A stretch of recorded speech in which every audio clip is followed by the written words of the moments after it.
30 years ago, Britain went to war with Argentina over the Falkland Islands. In April 1982, the talk was all of victory. Do you remember what Queen Victoria once said? Failure, the possibilities do not exist, and we must go out calmly, quietly, to succeed. But what's been forgotten is how close we came to defeat. If you rerun the Falklands War with the mistakes on both sides eliminated, the Argentines win. Hands down, every time you run the tape. This is the story of how we nearly lost the Falklands War. It was a shock to see one's own ship explode, burn and sink before one's eyes. It will uncover the mistakes that stacked the odds against young British servicemen. So they hadn't seen how deadly those guys could be. I can tell you, if I'd been on board that ship, I'd have swum ashore rather than stayed there. And reveal just what it took to overcome those odds. The snipers were really good. These guys will not run away. And we realised that we were in for a fight.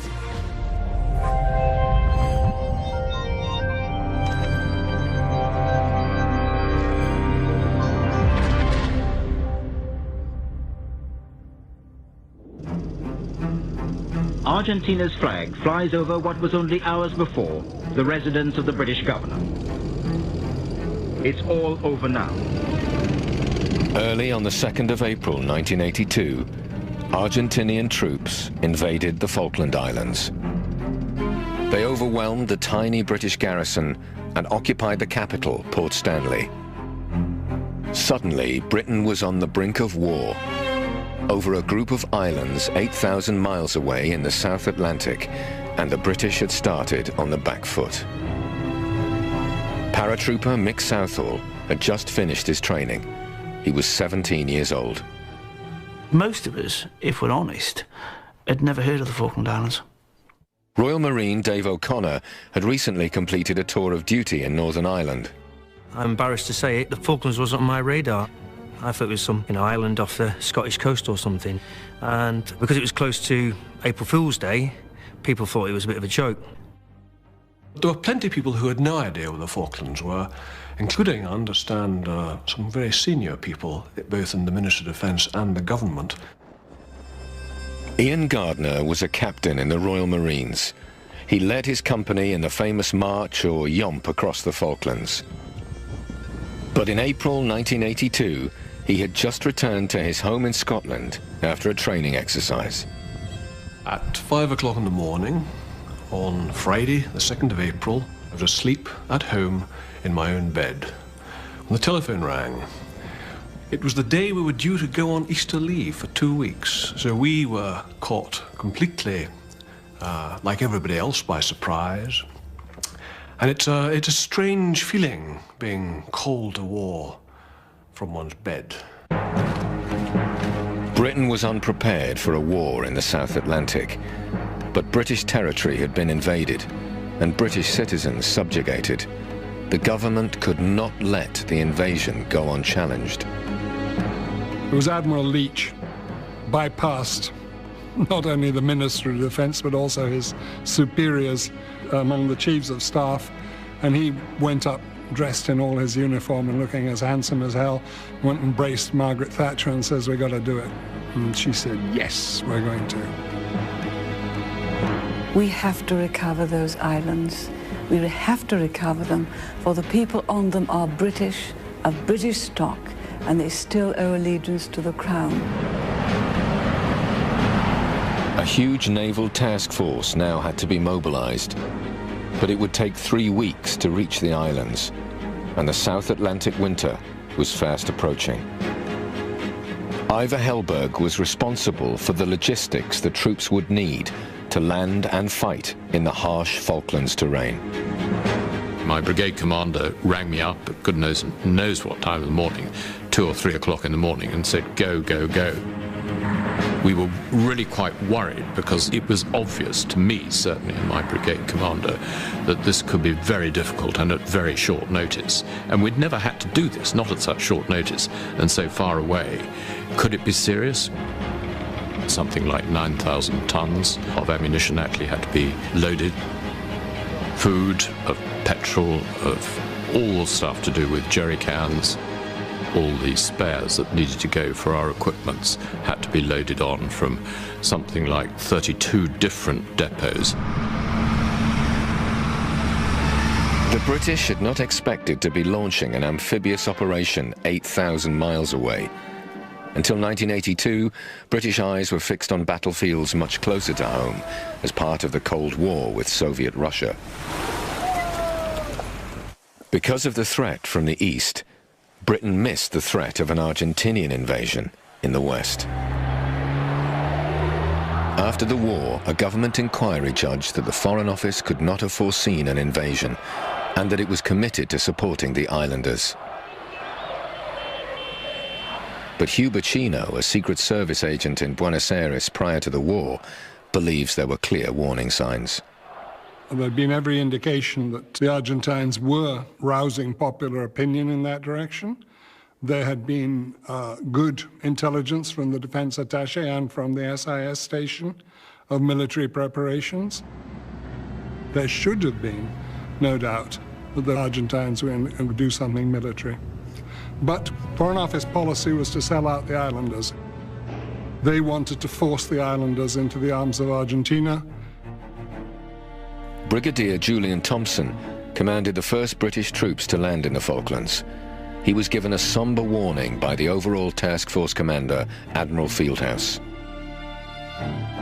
He said to me, "I have told the politicians that this will be a serious and bloody business." And you might think that I would be dismayed to hear that. Actually, I was rather glad, because I'd just heard a politician on the radio referring to the Argentines as tin pot dictators, which they might or might not have been. But what I didn't want was my people going around thinking these guys would be a pushover. But this was not the message being presented to the British public. Margaret Thatcher was bullish about Britain's chances of success. I am not talking about failure. I am talking about my supreme confidence in the British fleet, superlative ships, and excellent equipment. Soon after she spoke, some of Britain's most modern warships would burn and sink. Many British troops would be sent to the Falklands with inadequate equipment, and men would die in unnecessary disasters.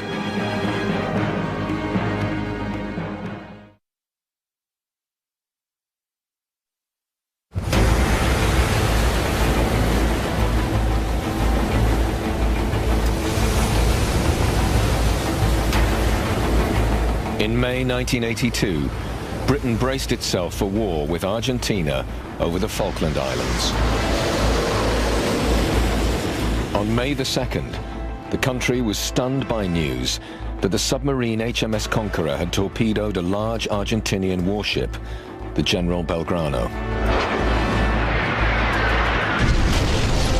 2 days after the Belgrano was sunk, the Argentinians struck back, hitting HMS Sheffield, one of Britain's most modern destroyers.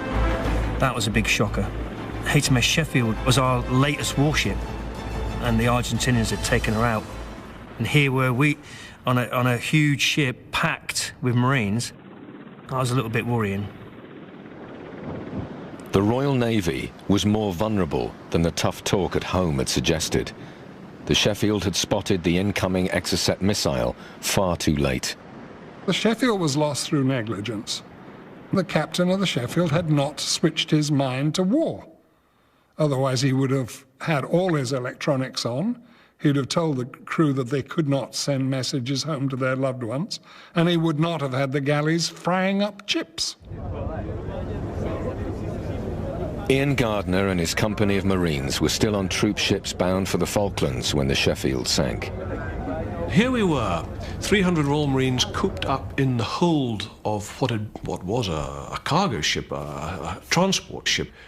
I don't believe I was alone in having really quite disturbing thoughts of what it must be like in a ship torpedoed or bombed at night, say, sinking. Frankly, The thought beggars the imagination. The British now faced the single greatest gamble of the war. More than 5,000 troops in 3 commando brigade had to be landed on the islands. This was the one thing that I worried about more than any other thing the whole time. To minimize the risk, the British led the Argentinians to believe the attack on Stanley would come from the south. But in fact, the plan was to launch the assault 60 miles to the north, from a lightly defended bay called San Carlos.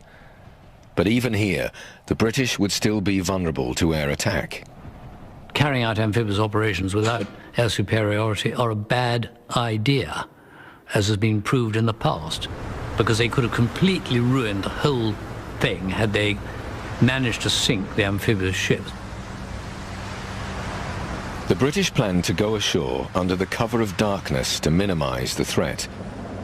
But in the wild winter seas, the risky nature of the plan became clear. This actual landing craft was used in the landings in the Falklands, and we did travel across Ajax Bay in boats like this. It was in semi-darkness. The weight we were carrying very heavy. We had all our kit, rations, ammunition, and it was an old-fashioned over the waist and down the scramble net into the landing craft. And it took, you know, I was quite strong in those days, young, strong Marine. It took all of my strength to cling onto that rope, you know, to get myself into that landing craft. And it was going up and down, you know, and that was a big eye-opener for me, for sure. The landings were badly delayed. The troops had lost the crucial cover of darkness. Instead of sailing up this, what amounted to a Scottish sea loch, not vastly dissimilar to this open area here, in darkness, not much of a problem. Sailing up this, 600 men stuffed into 3 small landing craft in broad daylight. It would have taken one lucky pilot or some men ashore with a machine gun, and things would have gone very, very badly for us. The troops reached shore safely, but 3 hours later, the Argentinian air attacks began. They targeted the ships, the lifeline for the task force. How the British task force commanders have underestimated the determination of the Argentine pilots. Ship after ship in San Carlos water was hit by Argentinian aircraft. The British christened the bay Bomb Alley. This was the first time I'd seen ships sunk by enemy action in my life. I was watching Antelope, and suddenly a huge explosion in front of my eyes. Large parts of her superstructure flew up into the air.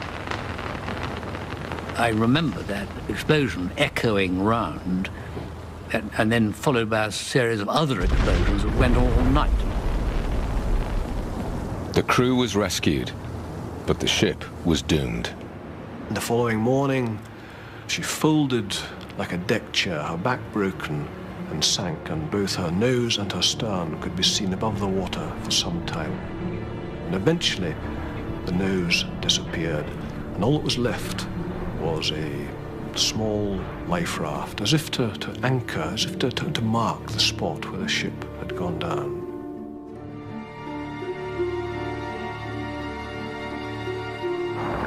The Argentinian air attacks were relentless. British ships and Harrier aircraft shot down more than 60 enemy planes. But many Argentinian pilots were getting through to hit their targets.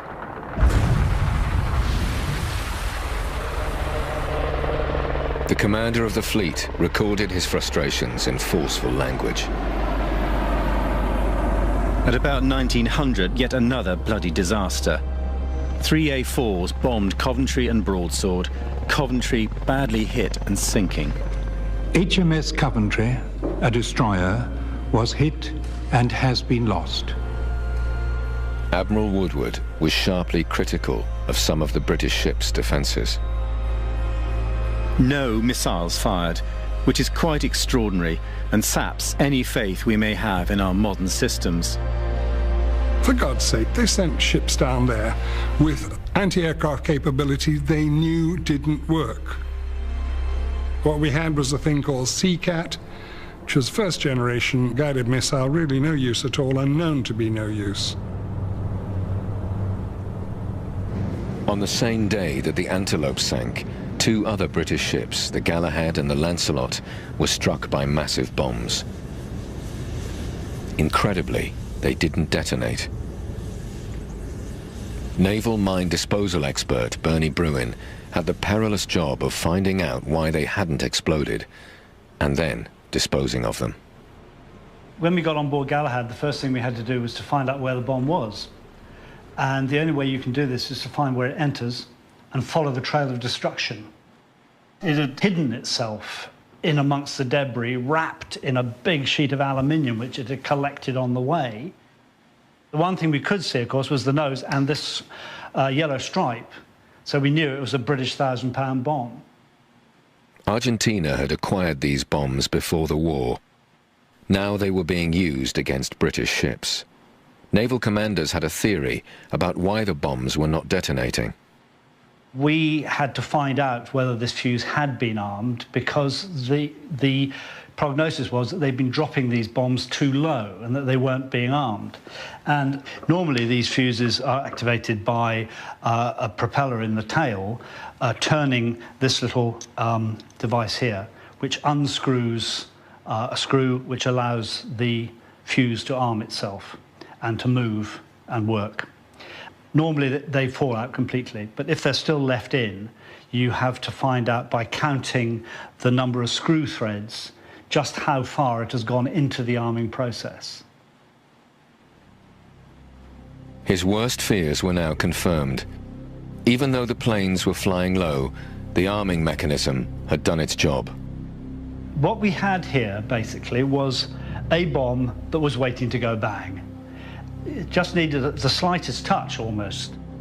Not a sway or a push, but something like that. And that would have gone bang. And I had to take this out of the ship.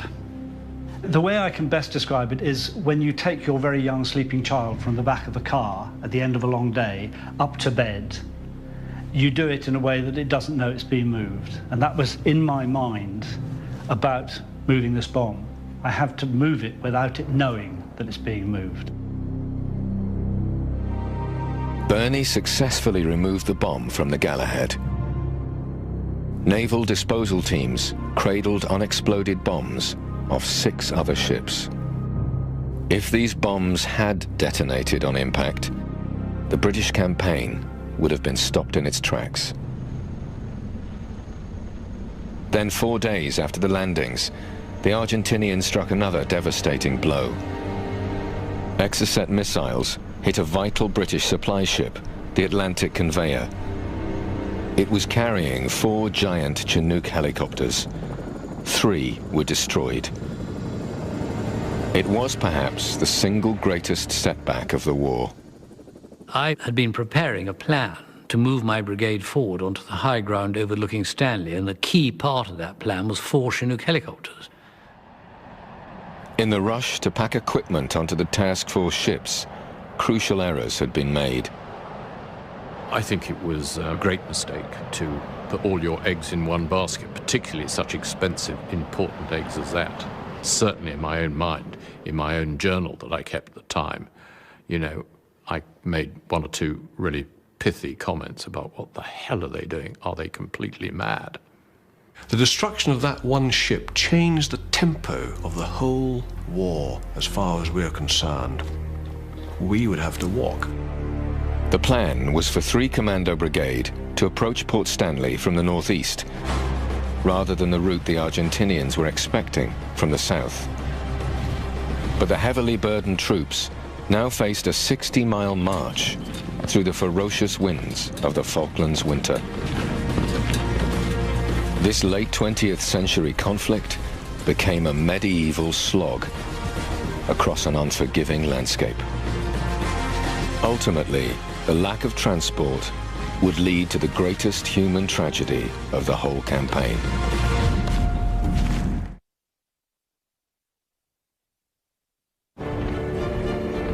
By May 26, 1982, against the odds, the British had a firm foothold on the Falklands.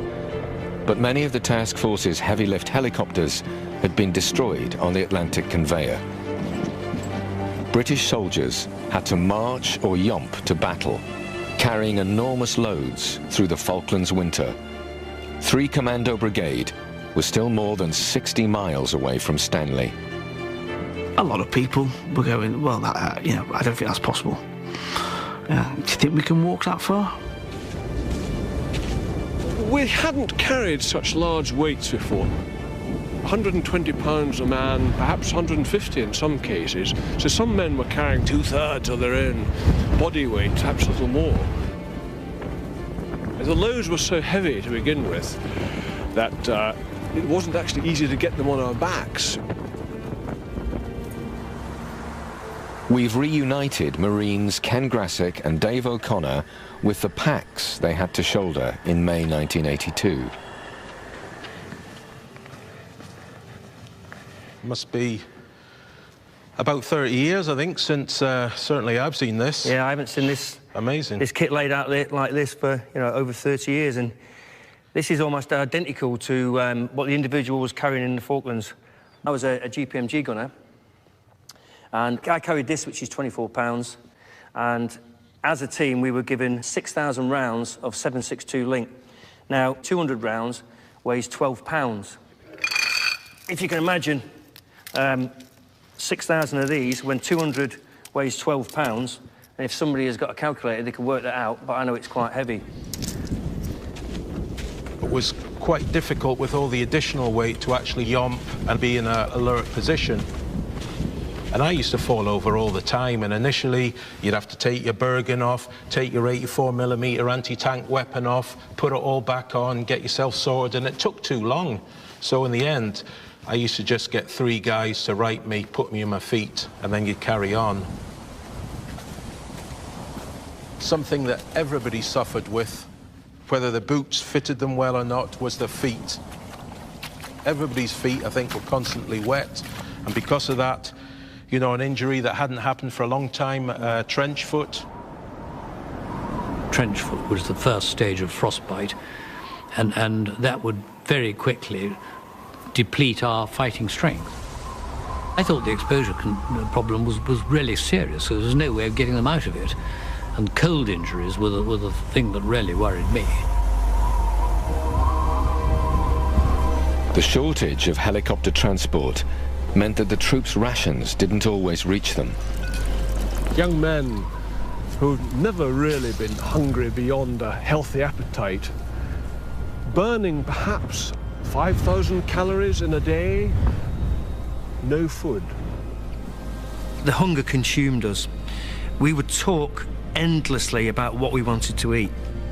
I felt giddy, I felt jumpy, I felt irritable. It was similar to not having slept.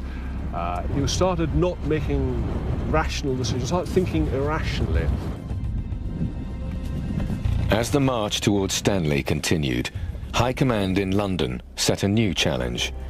The politicians needed some good news from the front, so precious resources would have to be diverted to capture the hamlet of Goose Green in the south.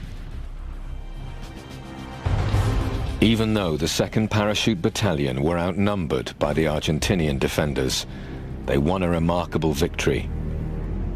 But 36 men were wounded, and 16 were killed.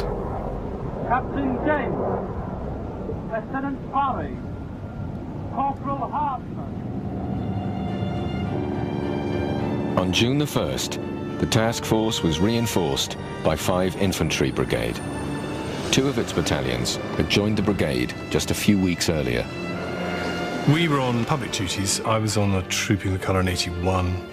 Actually, my first duty after leaving Sandhurst was the royal wedding of the spring of 81. But in the months immediately prior to the Falklands, we were on public duties, mainly Windsor Castle Guards. The troops of 5 Brigade arrived in the Falklands with no real experience of Arctic or amphibious warfare. We were put on landing craft and taken to a jetty in San Carlos Bay, which is still there. Walking out the beach, I bumped into a Marine colour sergeant who said to me, and I remember being rather shocked at the time, "What the are you people doing here?" I thought he was going to say hello or shake my hand, that actually, at least in his eyes, we weren't wanted. Looking back on it 30 years later, that was one of the frictions that made our job much, much more difficult. 5 Brigade's task was made even harder because they'd been sent to the Falklands without some of the crucial equipment and supplies essential for fighting in this harsh environment. From where we sat, it looked a strange decision to send 2 battalions which had no experience in that sort of environment into that sort of operation. And the brigade of which they were part had very little logistics. That, to begin with, they had no artillery, they had no helicopter squadron, they had no engineers. It was all put together in a rather ad hoc way at the last minute. Now, Ivar Hellberg learned that he would have to handle the complex logistics for the new brigade. I obviously remonstrated with Julian Thompson about this being absolutely crazy. We were stretched enough as it is, looking after an enhanced brigade. But for another brigade on top of that, crazy. Nor was it clear what 5 Brigade's mission would be. What was wrong with their deployment, in my view, was that there was a certain woolliness about what they were meant to be doing. There was talk of them being occupation troops, and I don't believe that they were given a firm mission. But the commander of 5 Brigade, Brigadier Tony Wilson, wanted a much more active role for his troops. The new Land Forces commander, General Jeremy Moore, agreed that 5 Brigade should open a second front, approaching Stanley from the south. But the new southern route was exactly what the Argentinians were expecting. Even worse, overstretched resources would have to be diverted from the Marines and Paras, yomping across the northeastern route. The approach from the south was militarily insane. It was wrong by any measure. There was an established logistic route on the north side of the island. Their logistics were hair thin. The chronic shortage of helicopters meant that 5 Brigade, including the Welsh Guards, would have to march, carrying enormous loads. Their first march did not bode well. Just before we were about to leave, the mortar platoon arrived with pallets of mortar ammunition, which were broken up and put into our backpacks. Now, my Bergen was already heavy enough for me. To put 2 mortar bombs into it on top of link ammunition, grenades, all the rest of it, made it practically uncarryable. The march was called off after less than 2 miles. Some saw this failure as a sign that the Welsh Guards were not fit for operations in the Falklands. I think it's a terribly cheeky thing to say and very inaccurate. And I think it, in some cases, is as a result of this kind of over-eliteness that we saw in some people down there. No one's pretending we were as fit as the Marines. How could we have been? And anybody expecting that sort of thing must have been either very stupid or mad. But the failure of the march required a new plan. The Welsh Guards would have to be carried by sea. It was the first step on the road to tragedy. On June the 8th, 2 companies of the Guards were on board a landing ship, the Galahad, heading for Bluff Cove. The plan was for them to land at night to avoid the risk of air attack, but they had been delayed, so they arrived in Fitzroy at daybreak. Actually, I was trying to get Galahad to move because it was a sitting duck. It was at anchor, for goodness sake. You know, beautiful sky, as clear as they came. Absolute sitting duck. We'd seen how effective the Argentinian Air Force had been. I went and saw Galahad and went on board and tried to persuade the infantry of the Welsh Guards to get off the ship right away. The Galahad was lightly armed, and the Welsh Guards had no defence against air attack. They actually hadn't seen the Argentine Air Force at work, because for the 5 days they'd been there, the bad weather had kept the Argentine Air Force away. So they hadn't seen how deadly those guys could be. And I can tell you, if I'd been on board that ship, I'd have swum ashore rather than stayed there. Lieutenant Black was on the Galahad, preparing his platoon to disembark. My guardsman operator, so the radio operator, puts his hand on my shoulder and says, Sir, it's air raid warning red. And I think I must have been on my way turning around to him and saying, it can't be air raid warning red. We were only at air raid warning whatever it was. And I thought he must have made a mistake when we heard this tremendous roar. People shout, get down, get down. I'm still standing up. I'm standing opposite my sort of best mate. The force of the blast is so strong that it blows him against the bulkhead and dislocates his shoulder. I think there was pandemonium, nuclear screaming, and you could, behind me, there were men stumbling out of the doorway. Some of the casualties coming up were clearly in extreme pain. I don't think I'd ever seen people being burnt, and the smell and the stench of burning flesh is pretty awful. The casualty rate was 50 people died, mostly burnt alive, and well over 100 were seriously burnt and hurt. 2 weeks earlier, Bernie Bruin had successfully disposed of an unexploded bomb on the Galahad. Now he was witnessing the death of the ship he and his team had saved. There was a huge pall of smoke coming out of the access hatch to the tank deck. Every now and again she shook to explosions inside, which was ammunition cooking off. And it was fairly obvious that we couldn't actually do anything for her. It was just too much for us. We did find one young man who'd been killed there, and we covered him over.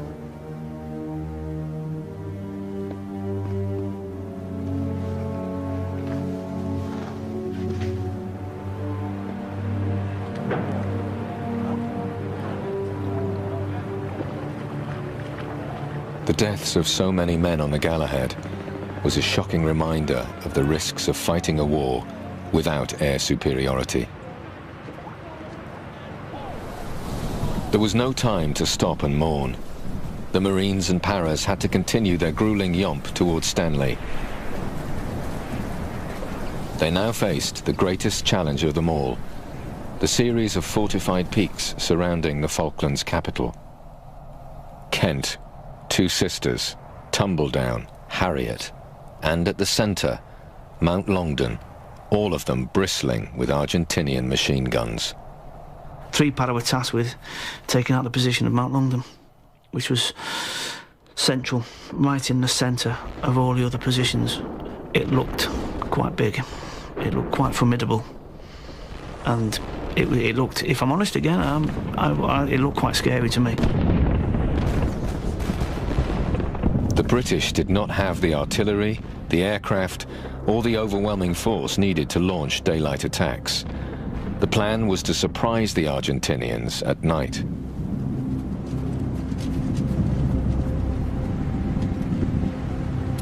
I remember the moon being out, and I could see the silhouette of this mountain, and for some strange reason, it reminded me of like a haunted castle with a silvery sky behind it. It was quite bizarre. And I remember thinking, that's my nemesis, I have to conquer that. I can remember my Sergeant Major turning around and saying, if you've got anyone you might want to speak to. And I thought, yeah. And I know what he was talking about. He said, you might want to go and pray, because some of us will not see tomorrow, or will not see the sunrise. I know I did. I just sort of went, been a bad boy, bad Catholic, I suppose. And, can someone look after us tonight? And as I was walking, every step I could feel, every sinew, every muscle fibre strike up, I could feel the sweat coming out of each pause. My body was so alive. I've never ever experienced that before. Everything was alive, and I was just waiting for that bang. The British were tired, cold, and hungry. They now faced the most challenging battles of the war. Outnumbered and outgunned by the Argentinian defenders.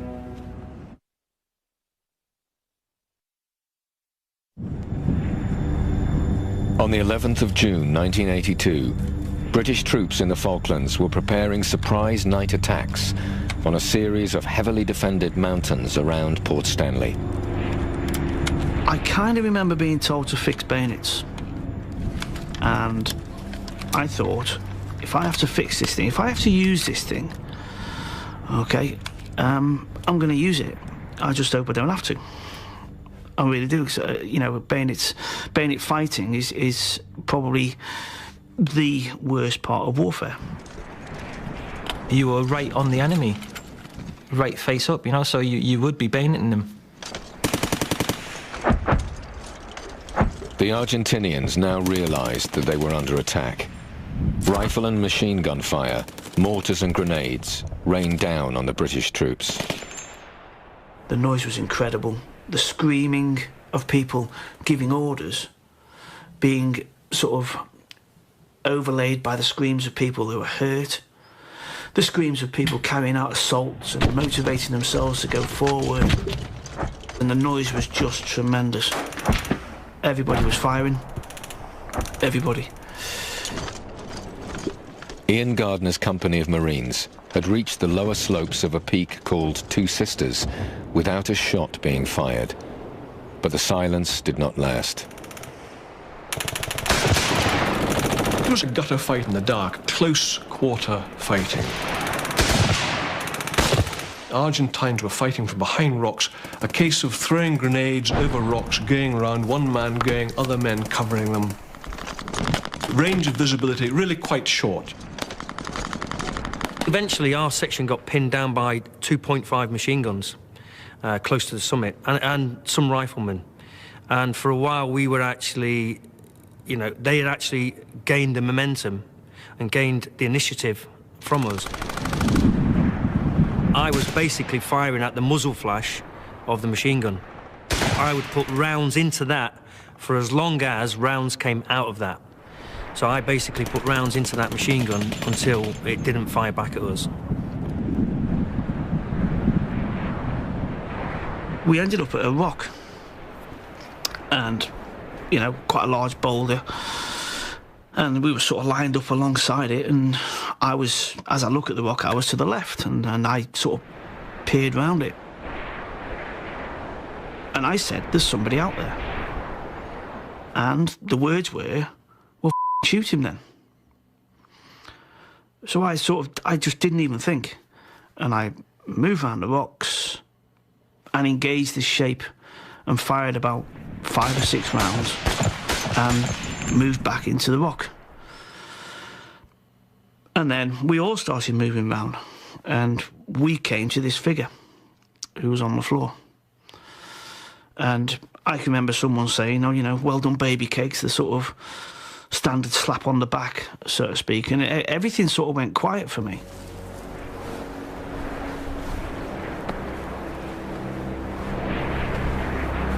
The Paras were losing men too. The Argentinians had the latest night sights, and they used them to deadly effect. It was pretty close, because guys were going down all around you. At one stage we were going, me and another colleague were going up, and next thing he just dropped. And he'd been shot right in the eye there with a 50 caliber machine gun. No chance, he was totally dead. It was at this stage that Court McLaughlin was given a command to actually, right, go and get our wounded, get our boys back, get up and go and get them. I moved out, and I found, or ended up at, next to a young guy called Neil Gross. Neil was obviously in some discomfort. We got him onto a poncho and we carried him as best we could. There were lots of people trying to carry Neil, lots of people, because he was in an awful lot of discomfort. So much it was just really sad. It was actually his 18th birthday. Neil Gross died soon afterwards. 2 17-year-olds were also killed during the battle for Longdon, and 19 other paras lost their lives. 3 paras should have swept over Longdon, but there was a nest of conscripts around a 50 caliber machine gun halfway along it who said, "No, you're not taking this hill just yet." And that's all it took. I mean, you can be as hard as nails and as well equipped as you like, but if you come against people who are prepared to stand their ground, you're going to lose men.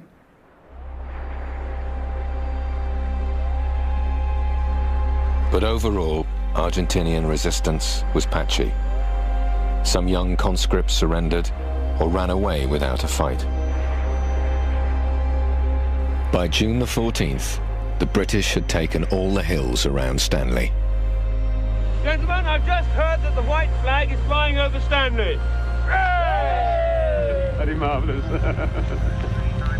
Courage, determination, and sheer professionalism had secured a remarkable British victory. Ian Gardner's company of Royal Marines did not have a single fatality during their battle for Two Sisters. I think one has to be surprised at how lucky we were and how close a shave it was. There were several occasions throughout the war when the balance could have really gone the other way, both at sea and on land. I always thought the Falklands victory on our part was a close run. The more you know about what went on and what didn't go on, the more you wonder at it.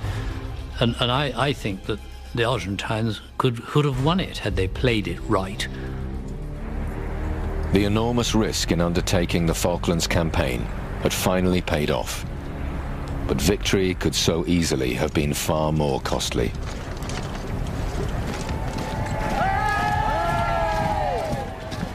We really had no understanding of how competent the Argentinian Air Force actually was. Had they actually really focused on the amphibious landing and had their intelligence been slightly better than it was, they could have done us awful harm. Today, tensions are once again high in the South Atlantic. The British government says it is committed to defending the Falkland Islanders' right to self-determination, and that it has the necessary air, naval and land forces in place to protect the islands. But the man who led 3 Commando Brigade in 1982 has a sobering warning. We couldn't do it again. If the Argentines invaded the islands tomorrow, we couldn't retake them because without a carrier. And so they would be lost. It would be a huge betrayal if they were taken again, because all that blood and sacrifice and all the money, I might add, that we've spent on defending them for the last 30 years would have been totally wasted. 255 British servicemen and at least 650 Argentinians died during the Falklands War. 3 islanders were also killed. The British government says that no military campaign is perfect, and lessons from the Falklands conflict have been learned by the armed forces.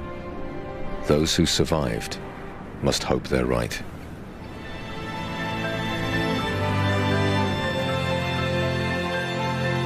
And the Revealed documentary series continues next week with The Secret D-Day Disaster. That's next Tuesday at 8. Stay put, because next tonight there's a new boss in Vegas and he's here to shake things up.